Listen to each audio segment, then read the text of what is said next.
I am listening to sermons. അതിനെ കുറിച്ചല്ല ഞാൻ പറയുന്നത്. സമയം വേറിട്ട് ഈ വചനത്തിന്റെ മുമ്പിൽ വിറച്ചുകൊണ്ട് എന്നോട് സംസാരിക്കണമേ. അങ്ങ് തന്ന ന്യായപ്രമാണം എനിക്കറിയണം. ഇതെന്റെ ഹൃദയത്തോട് ചേർത്ത് വെക്കാൻ എനിക്ക് ആഗ്രഹമാണ്. ഇന്ന് ഞാൻ ദൈവസന്നിധിയിൽ ഇരുന്നപ്പോൾ ദൈവം എന്റെ ഉള്ളിൽ ഒരു പ്രകാശനം തന്ന ഞാൻ നിങ്ങളോട് പറയാം.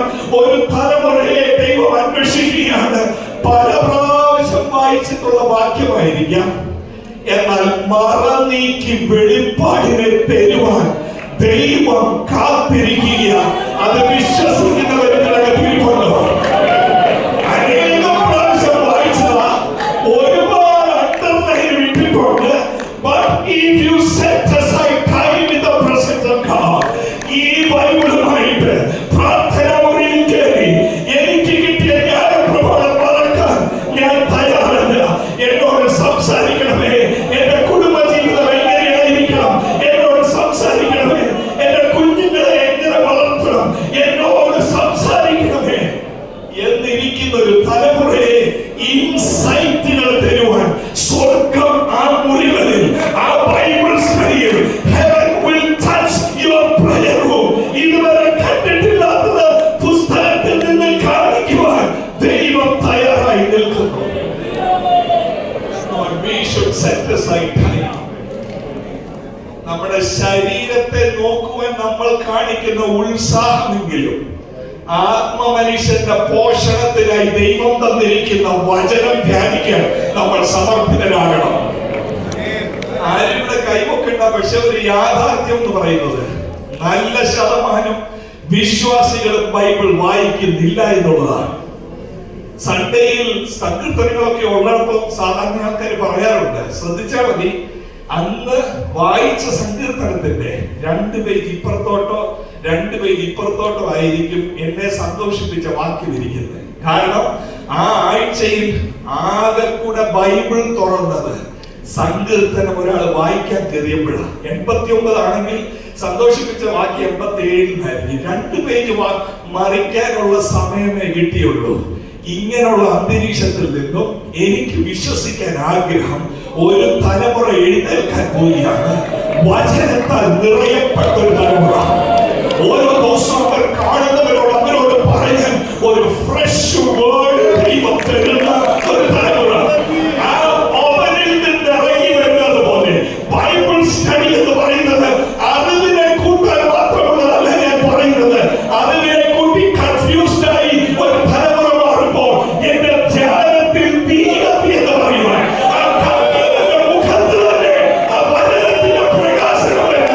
ഒരു തലമുറയെ ദൈവം എഴുന്നേൽപ്പിക്കാൻ പോകുന്നു. എന്നാലും എനിക്കിത് വിശ്വസിക്കാൻ വയ്യ. എന്താ ഈ യഹൂദ ന്യായപ്രമാണം നിരസിച്ചത്? എന്റെ ചോദ്യം മുഴുവൻ അതാ എന്നോട്. ജൂഡാ, നിങ്ങൾക്ക് അറിയത്തില്ലേ ന്യായപ്രമാണത്തിന്റെ പ്രാധാന്യം? നിങ്ങൾ എന്താ ഇതിനെ നിരസിച്ചത്? നിങ്ങൾ എന്താ ഇതിനെ നിരസിച്ച് ഇതിൽ നടക്കാത്തത്? എന്റെ മനസ്സിൽ വന്ന കാരണങ്ങൾ ഞാൻ നിങ്ങളോട് പറയാം. 2-3 കാരണമുണ്ട്. ഒന്ന്, they don't feel the need for it. ഇന്നലെ കേട്ടില്ലേ ഇവരുടെ അവസ്ഥ? ഇപ്പോ ആമോസ് പ്രവാചകൻ 6:4 മുതൽ എഴുതി വെച്ചിട്ടുണ്ട്, ആനക്കൊമ്പ് കൊണ്ടുള്ള കട്ടിലുകളിൽ ചാരി കിടക്കുകയാണ്. അതിന്റെ കൂടെ വീണാനാദത്തോടെ വ്യർത്ഥ സംഗീതമുണ്ട്. In the house of God, music has almost replaced the word of God. പലരും ചിന്തിക്കുന്നത് കുറച്ച് ഗിറ്റാർ ഇട്ടടിച്ചാൽ അത് ബൈബിളിന് പകരമാണെന്ന. ബൈബിളിന് അത് പകരമാകത്തില്ല. മ്യൂസിക് എന്നുള്ളത് it is a means to worship the Lord, but it cannot replace the indispensable oracles of God. ദൈവവചനത്തിന്റെ സമയം കുറച്ചു വെച്ച് നമുക്ക് കുറച്ചുകൂടെ പാട്ട് പാടാമെന്ന് പറഞ്ഞാൽ അത് ഉണർവിന്റെ ലക്ഷണമല്ല, അത് വീഴ്ചയുടെ ലക്ഷണമാണ്. ഓരോ സാങ്ച്വറിയിലും ഏറ്റവും പ്രാമുഖ്യമായ സമയം നിൽക്കേണ്ടത് അതല്ലേ ഈ പുൾപിറ്റ് സെന്ററിൽ നടക്കുന്ന കാര്യം. Because when God speaks, I listen.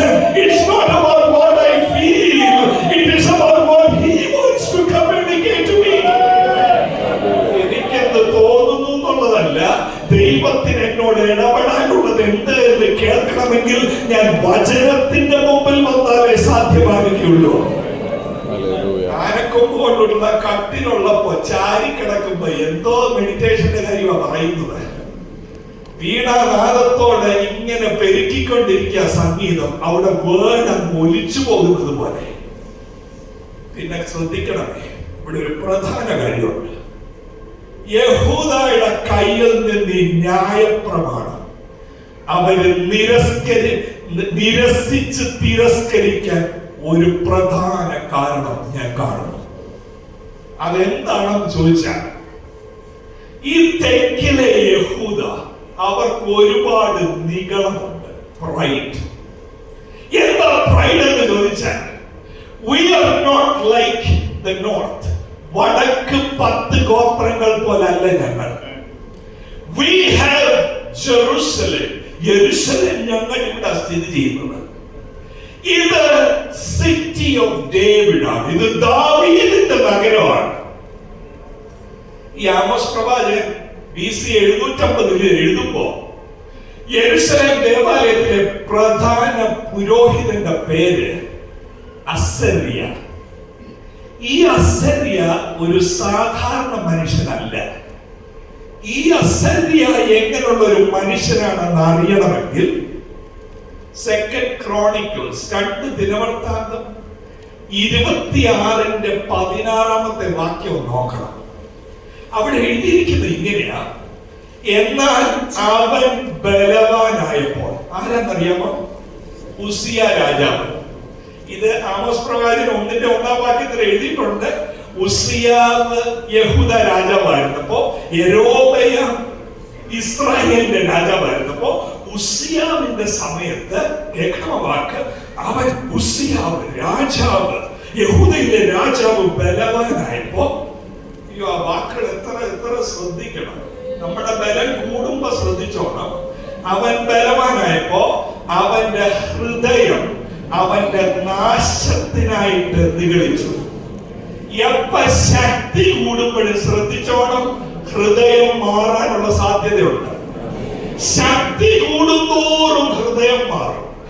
ശക്തി കൂടുന്തോറും നിഗളം വരാൻ സാധ്യതയുണ്ട്. എന്നിട്ട് ഉസിയാവ് ചെയ്തെന്നറിയോ? രാജാവ് പൊളിറ്റിക്കൽ ഫിഗറാ. പക്ഷെ ചെയ്തത് അവൻ തന്റെ ദൈവമായ യഹോവയോട് കുറ്റം ചെയ്ത് ധൂപപീഠത്തിന്റെ ധൂപം കാട്ടുവാൻ യഹോവയുടെ ആലയത്തിൽ കടന്നിരുന്നു. ആരെ പേടിക്കാനാ?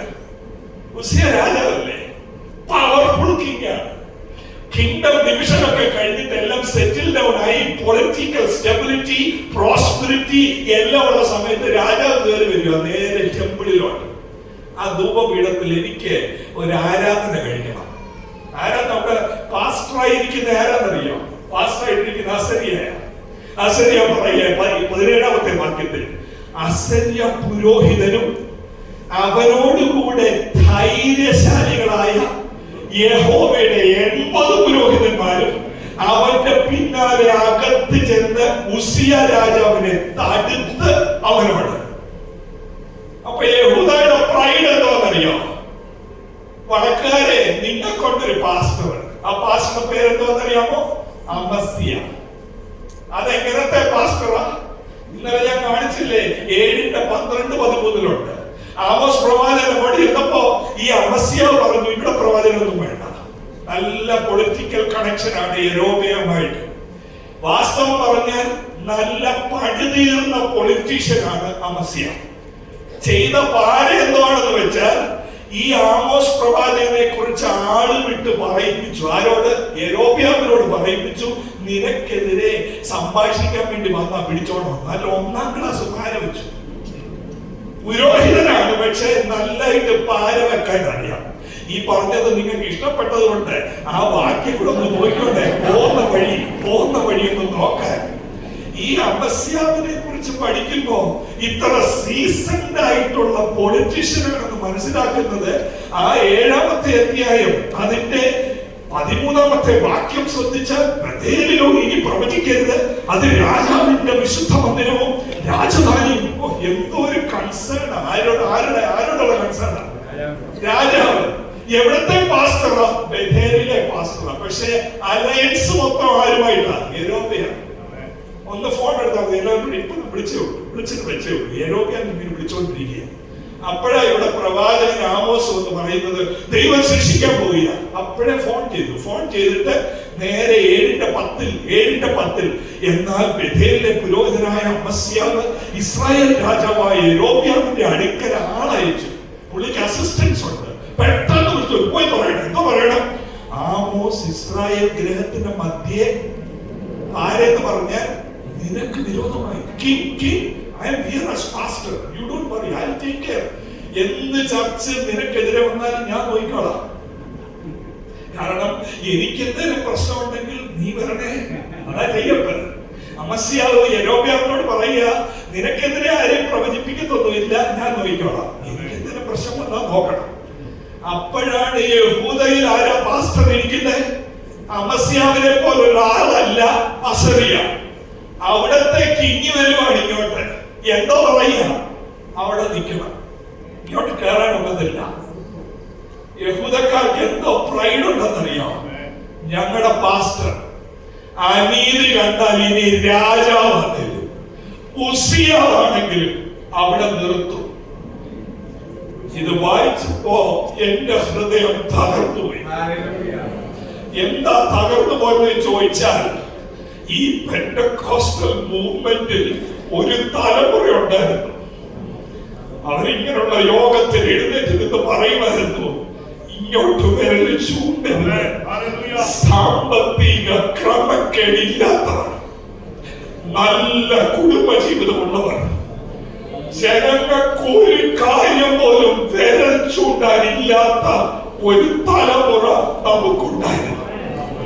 എന്റെ വല്യമ്മച്ചി പറയുന്നത് ഞാൻ കേട്ടിട്ടുണ്ട്. ഞങ്ങളുടെ വീട്ടിൽ വന്നായിരുന്നു ആ പാസ്റ്റർ.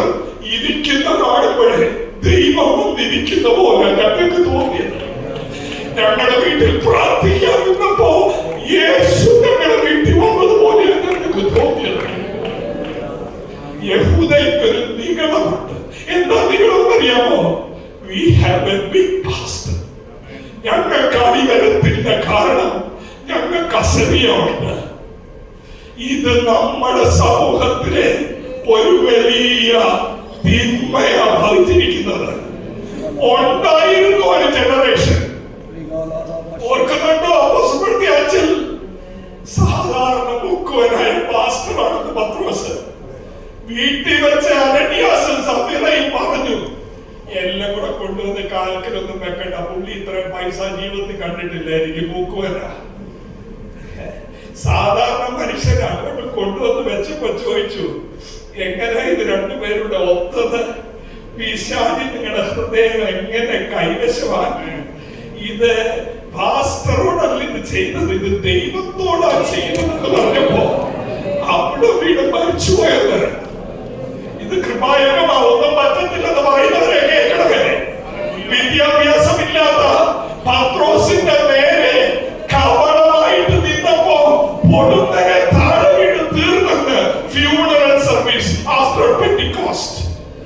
ആ തലമുറയിൽ നിന്നും നമുക്കിപ്പോ കിട്ടിയിട്ടുണ്ട്. എന്തോ കിട്ടിയതറിയാം? കഥകൾ. ആ അധികാരമുള്ള അപ്പച്ചന്റെ ബൈബിളിന് പിടിയാ. എനിക്ക് ബൈബിൾ വേണം. എന്റെ അപ്പച്ചന്റെ ബൈബിളായത്, എന്റെ അപ്പച്ചന്റെ പേനായത്. ബൈബിള് കിട്ടി, പേന കിട്ടി, ആത്മീയ അധികാരം പോയി. ആത്മീയ അധികാരമില്ല. വല്യപ്പച്ചന് ആത്മീയ അധികാരം ഉണ്ടായിരുന്നു, പപ്പായ്ക്ക് ആത്മീയ അധികാരം ഉണ്ടായിരുന്നു. എന്നാൽ പപ്പായും വല്യപ്പച്ചനും എന്തോ ചെയ്തു എന്ന് കണ്ട് എനിക്ക് അടിവരത്തില്ല എന്ന് ചിന്തിച്ച യഹൂദ ചിന്തിച്ചു, അടിയെല്ലാം തടഞ്ഞു നിർത്തിക്കോളും ഈ അസരിയ. കാരണം ഉസിയാവിനെ വരെ വരച്ച് നിർത്തിയാണ്. ഞങ്ങൾക്കൊരു പ്രാർത്ഥിക്കുന്ന മാസ്റ്ററുണ്ട്, ഞങ്ങൾക്കൊരു നല്ല ലീഡറുണ്ട്, ഞങ്ങൾക്ക് അടിവരത്തില്ല എന്ന് ചിന്തിച്ചവരോട് പറയുക. കേൾക്കണേ, ആ തീ വരുമ്പോ ബിൽഡിംഗ് നോക്കി തീ അങ്ങ് പോകത്തില്ല. ആ തീ വരുമ്പോ ആരുടെ കൊച്ചു പോരാ എന്ന് നോക്കി തീ അങ്ങ് പോകത്തില്ല.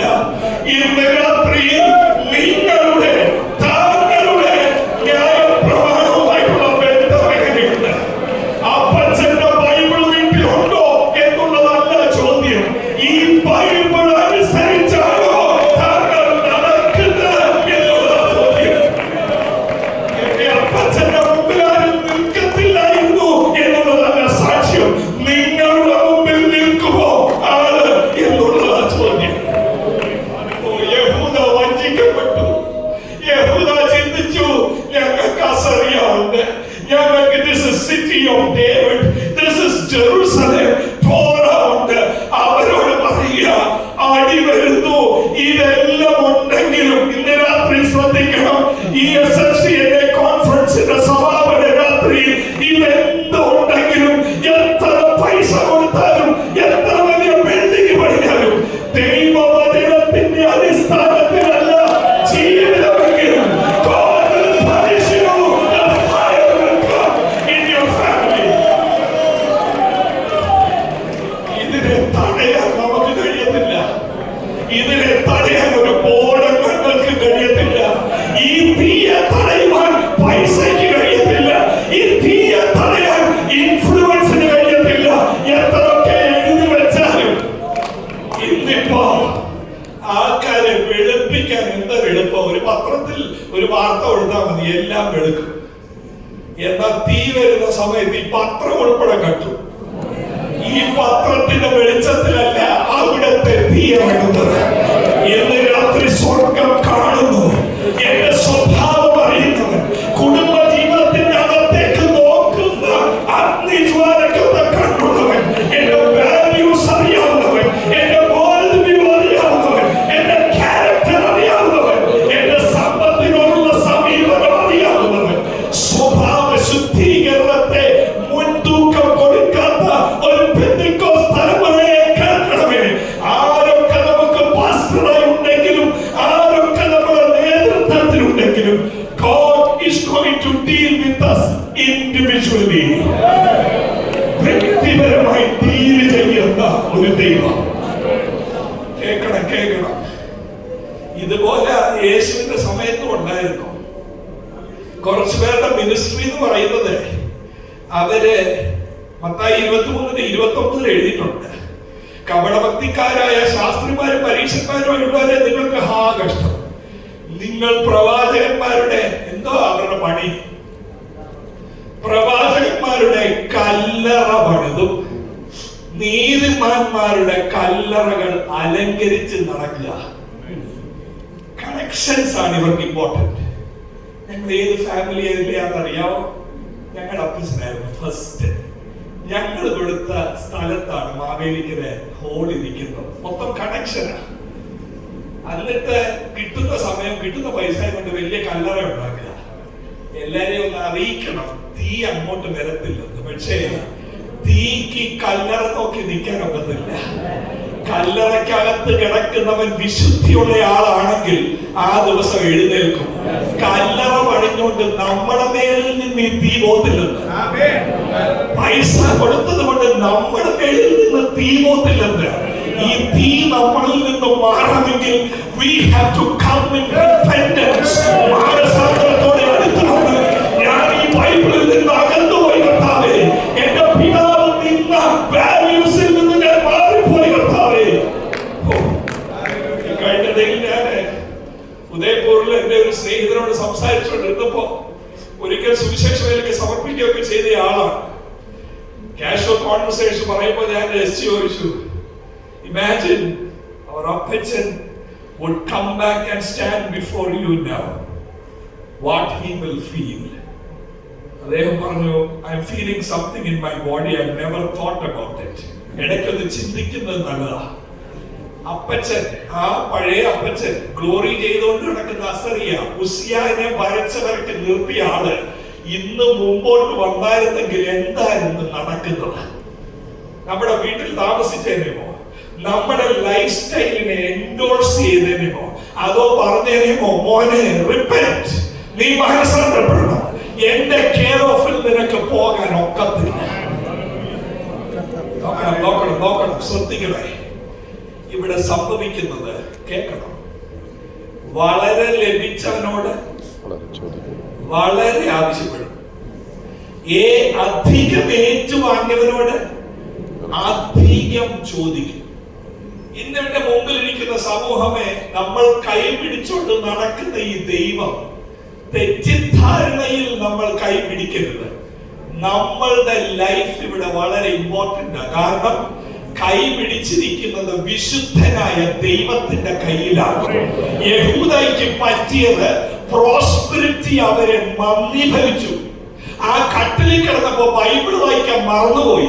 പിന്നെ അവരുടെ മനസ്സിൽ വന്നു, ഇവരൊക്കെ ഉണ്ടല്ലോ, അസറിയ ഒക്കെ ഉണ്ടല്ലോ, ബൈബിൾ വായിച്ചില്ലല്ലോ, എന്റെ അപ്പച്ചൻ ഉണ്ടല്ലോ. ഇതിന്റെ നടുവിലാണ് പറയുന്നത്, യഹൂദായെ എത്ര അസറിയ ഉണ്ടെങ്കിലും തീ വരുന്നു നിന്റെ നേരിൽ തീ വരുന്നു. ഈ കോൺഫറൻസിൽ ശ്രദ്ധിക്കണമേ. നിങ്ങൾ ഇന്നലെയും ചിന്തിച്ചു കാണും, ഞാൻ ഇന്നും ചിന്തിച്ചു. തെക്കിൽ നിന്നും ഒരു ആമോസ്, ഒരു കർഷകനായ ആമോസ്, ഒരു ഷെപ്പേർഡായ ഇടനായ ആമോസ് തെക്കിൽ നിന്നും നടന്ന് അങ്ങോട്ട് പോകാൻ കാര്യം എന്താണെന്ന് ചോദിച്ചാൽ, ഈ വചനത്തിലേക്ക് ആൾക്കാരെ കൊണ്ടുവരാൻ വേണ്ടി ഇന്നും ദൈവം അന്വേഷിക്കുന്ന ഒരു തലമുറയാണ്. കേൾക്കണമേ, മാർട്ടിൻ ലൂതർ എന്ന് പറഞ്ഞ പ്രസിദ്ധനായ വ്യക്തി പറഞ്ഞ ഒരു കാര്യം, pulpit is the throne for the word of God. The highest form of worship, the highest form of worship is the preaching of the word of God. ഏറ്റവും ഉന്നതമായ ആരാധന എന്ന് പറയുന്നത് പുൾപിറ്റിന്റെ പുറകിൽ നിന്ന് ദൈവവചനം ശക്തിയോടെ മറകൂടാതെ ആൾക്കാർക്ക് വിളമ്പിക്കൊടുക്കുന്നതാണ് ഏറ്റവും വലിയ ആരാധന എന്ന് പറയുന്നത്. കാരണം വചനം കേൾക്കാത്തടത്ത് പാപബോധം ഉണ്ടാകത്തില്ല, വചനം കേൾക്കാത്തടത്ത് മാനസാന്തരം ഉണ്ടാകത്തില്ല, വചനം കേൾക്കാത്തടത്ത് തെറ്റിലാണ് നടക്കുന്നതെന്നുള്ള ചിന്ത വരത്തില്ല. ഇന്ന് രാത്രിയിൽ ദൈവം ഒരു ജനറേഷനെ അന്വേഷിക്കുന്നു. ഞാൻ ആ ജനറേഷനെ വിളിക്കുന്നത് ദി ആമോസ് ജനറേഷൻ. ആമോസിന്റെ ഒരു ജനറേഷൻ. എന്താ? ഇടംബലം നോക്കാതെ ദൈവം പറയുന്നത് വിളിച്ചു പറയുന്ന, ദൈവത്തെ ഭയപ്പെടുന്ന, ദൈവത്തിന്റെ വചനം മേലിൽ പിടിക്കുന്ന ഒരു തലമുറയെ ദൈവം ഈ ദേശത്തിൽ അന്വേഷിക്കുന്നു. സാധാരണ ഇതെങ്ങനെ പറയാതിരിക്കും, സമയം കഴിയുന്നു. സാധാരണ ഈ വചന ശുശ്രൂഷ ന്യായപ്രമാണത്തെ നിരസിക്കാനുള്ള പല കാരണങ്ങളിൽ ഒരു കാരണം സമ്പത്ത് കൊണ്ട് പറ്റി, കണക്ഷൻസ് ഉള്ളത് കൊണ്ട് നമ്മൾ ഓർത്തിതെല്ലാം ശരിയാവുന്ന. വേറൊന്ന്, കുറെ ആൾക്കാർ പുൾപിറ്റിൽ വന്ന് കൺഫ്യൂസ് ചെയ്ത് ജനങ്ങളെ. അവര് ചോദിക്കുന്ന ഒരു ചോദ്യം, you want scholar on ice or fool on fire? എന്താ വേണ്ടി? സ്കോളർ ഓൺ ഐസ് എന്ന് പറഞ്ഞാൽ ബൈബിൾ കോളേജിലും ഒക്കെ പോയിട്ടുള്ളവരും ക്രമമായിട്ട് വല്ലതും പറയുന്നവരാണ് ഇത് ഐസ് ഐസ് ഐസ് എന്ന് പറഞ്ഞാൽ തണുപ്പായിരിക്കും, ഉറങ്ങിപ്പോ. Do you want scholar on ice or fool on fire? എന്ന് പറഞ്ഞാൽ 2 മണിക്കൂർ സംസാരിക്കും, പക്ഷെ ബൈബിൾ നോക്കുന്നില്ല. ഓടുക, അങ്ങോട്ട് ഇങ്ങോട്ട് ഓടുക, നടക്കും, ഇന്ന് വല്ലതും നടക്കും, ഇപ്പൊ വല്ലതും നടക്കും. ഞാന് ദൈവവചനവുമായിട്ട് ഇരുന്നപ്പോ എനിക്ക് മനസ്സിലായ ഒരു കാര്യം, അന്ത്യ കാലഘട്ടങ്ങളിൽ ഈ ജനറേഷനിൽ ദൈവം എഴുന്നേൽപ്പിക്കാൻ പോകിയ ഒരു കൂട്ടത്തെ. എങ്ങനെയുള്ള കൂട്ടം അതറിയാമോ? സ്കോളർ ഓൺ ഐസ് അല്ല, ഫൂൾ ഓൺ ഫയർ അല്ല, സ്കോളേഴ്സ് ഓൺ ഫയർ. ദൈവവചനം പഠിച്ചിട്ട് അത് കേവലം ബുദ്ധിയിൽ 4 കാര്യം പറയുന്നതല്ല, അവരുടെ പ്രാർത്ഥന മുറിയിൽ നിന്നും ദൂരത്തിലെടുത്ത് മനുഷ്യന്റെ മുഖം നോക്കാതെ മനസ്സത്തിലേക്ക് തിരിക്കുന്ന നിങ്ങളുടെ ചെന്നവരിൽ ഒരു നിയോഗത്തിന്റെ രാത്രിയാണിത് കേട്ടോ. ദൈവവചനം സംസാരിക്കുവാൻ വേണ്ടി ഒരു അഭിഷേകം ദൈവം തരുന്ന രാത്രിയാണ്. ദൈവത്തിന്റെ ഒരു പുതപ്പ്, ഒരു കമ്മീഷൻ, ഒരു നിയോഗം ദൈവം തരുന്ന രാത്രിയാണിത്. അത് വിശ്വസിക്കുന്നവർ നിങ്ങളുടെ പറയും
അവർ പറഞ്ഞെന്താ? ഓരോ പ്രതിസന്ധി വരുമ്പോ അവര് പറഞ്ഞ രണ്ട് വാക്കുണ്ട്: രക്തത്താലും വചനത്താലും.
I am strongly feeling in my spirit this evening is incomplete without asking you to respond to this message. അതിന് ചെയ്യാൻ പോകുന്നത് ഒരു വാക്കൂടെ ഞാൻ പറയും. അത് കഴിഞ്ഞിട്ട് ഈ വചനം സംസാരിക്കാനുള്ള കൃപ എനിക്ക് പുതുതായി വേണം കർത്താവേ. എനിക്ക് അസറിയാവിന്റെ ആദിൽ നിൽക്കാനല്ല, എനിക്ക് പേഴ്സണലി വചനം ധ്യാനിച്ച് ആത്മീയ അധികാരം പ്രാപിച്ച് ഈ തലമുറയിൽ ആമോസിനെ പോലെ ശുശ്രൂഷിക്കാൻ എനിക്ക് ആഗ്രഹമുണ്ട്. ഇത് പറയുന്നവർ മുമ്പിലേക്ക് വരണം. ഈ അടുത്ത ഞാൻ പറഞ്ഞു കഴിഞ്ഞിട്ട് എന്റെ ജീവിതത്തെ പല പ്രാവശ്യം സ്പർശിച്ച പ്രസിദ്ധനായ ജോൺ വെസ്ലിയുടെ ഒരു പദം പറഞ്ഞിട്ട്, ഒരു കൊട്ടേഷൻ പറഞ്ഞിട്ട് അവസാനിപ്പിക്കുക. ജോൺ വെസ്ലി ഇങ്ങനെയാ പറഞ്ഞത്: Give me 100 preachers who fear only sin, who desire only God. Only they can shake the gates of the heaven and bring heaven on earth. മനസ്സിലാകുന്നുണ്ടോ?